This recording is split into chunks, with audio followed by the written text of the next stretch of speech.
Nous sommes en train de vivre ce que moi j'appelle l'ukrainisation du conflit en Iran. C'est-à-dire, quand je prends le conflit ukrainien, je vois l'implication des puissances mondiales derrière la Russie et derrière l'Ukraine qui a fait que cette guerre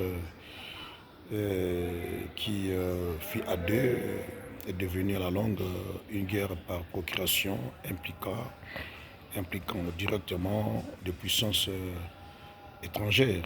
Et de même aujourd'hui, si l'Iran a tenu tête, c'est parce que la Russie et la Chine discrètement soutenaient l'Iran en lui fournissant des informations militaires qui permettaient aux États-Unis, à l'Iran de frapper avec une précision extraordinaire de cibles américaines. Donc, je parle de ça au départ. Les gens ne comprenaient pas pourquoi je parle de ça. C'est parce que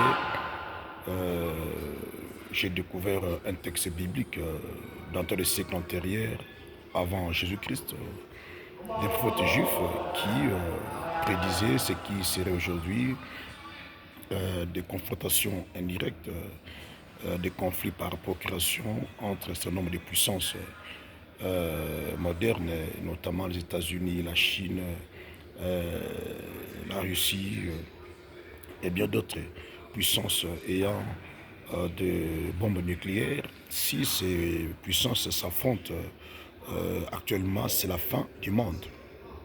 Or, ces puissances ne vont pas s'affronter directement. Ces puissances vont chuter en Israël pour enclencher les deux guerres mondiales restantes, celle d'Armageddon et de Gog, qui seront à base du nucléaire.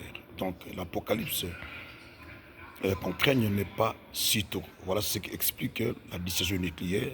Donc Dieu, Hachem, a réglementé la chronologie des guerres mondiales.